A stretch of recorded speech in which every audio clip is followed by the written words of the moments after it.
Hello everyone and welcome to another video. Now, one of my all-time favourite games is Far Cry 2. Now, it's quite a frustrating game, I have to say. You know, there are some aspects of it that I didn't really enjoy, but I always find myself coming back to it. So I thought I'd re-download it for my Windows 10 PC, and immediately I ran into a compatibility problem, something that I've never experienced before, but nonetheless, well, I wanted to try and get this working, so I thought, why not build a PC tailored to the recommended system requirements. We've done this before, and now it's the turn of Far Cry 2, an absolute classic. So I'll talk you through what PC I have built, and we'll see how it runs on Ubisoft's stated system requirements. Let's get into it and take a look at the PC.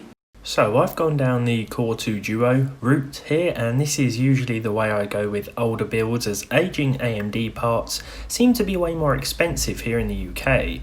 This is more true for processors than graphics cards, but you can literally buy almost any Core 2 Duo chip for less than a couple of pounds these days.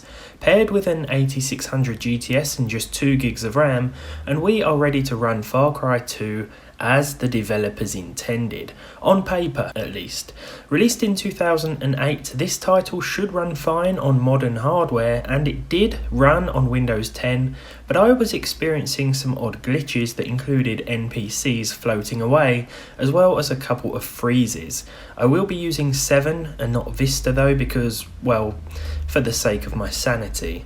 Furthermore, upon completion of the PC setup, I noticed that the 512MB 8600 GTS was the intended card, and we only had a 256MB model, so I had to wait for a better card to arrive before testing. In all honesty, I just couldn't be bothered to reshoot the system, especially as it had started raining outside, and everyone knows you've got to shoot outside if you want to be a budget tech YouTuber. So first things first, and I had to revert to using an old 1280 by 1024 monitor for the 8600 GTS, otherwise mine wouldn't display a signal. This would have been a more common resolution back in 2008 anyway, so it sort of goes with the theme.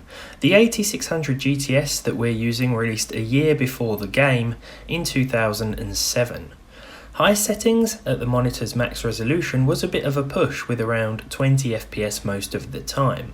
We were also running in DX10 mode, which is a little more demanding than DX9, and with this setting we can't turn things down below high. Well, actually we can turn the general performance settings down, but even switching to low here with all three options won't really make a difference. I'd still call this playable in some areas. Turning the resolution down would also be a logical decision, but I wanted to try and retain the display's native output and thought that medium settings would be better. To change things to medium, I had to switch the API to DirectX 9 from the in-game menu and then restart. There was a brief freeze as we loaded up the game, but this was a single occurrence that was easily fixed with the use of Alt-Tab. At medium settings, the game still looks great for its age, and playing with this monitor takes me back to my PS3 days when I had a similar screen to enjoy the game on then. The first part of our gameplay test involved walking around and causing a bit of environmental carnage. Anyone who's played this will probably remember the awesome fire effects. Fires will spread and burn for a long time on some occasions. This really is a fun game to just walk around and cause havoc. I then decided to pay a visit to a few local rebels who were occupying a safe house that I needed. The best tools for the job included an AK and a rocket launcher, of course, and this quick firefight gave me a chance to see how the frame rate held up. It stayed above 30, which is good, and from what I recall, hitting 60 was quite a challenge back in the day. I must apologise for the lack of direct capture. Today the 8600 GTS won't work with my capture device, so resorting to the old school Call of Duty commentary camera at the screen was the best way to go. To end the day, I ran the in-game benchmark test, which has a lot going on the screen here, and we saw 35 FPS on average. So it seems like 1280 by 1024 or 1280 by 720 on modern displays would be the best way to play Far Cry 2 with these specs. Honestly, this was a better experience than I thought it would be going into it, and to be honest, with the recommended hardware, the game is still enjoyable, and it looks okay as well. If any of you out there were wondering, after 12 years since release, whether or not Far Cry 2 can run on the minimum or recommended specs, as stated by the developer? Yes, it can. So there we go. If you enjoyed this video, leave a like on it down below.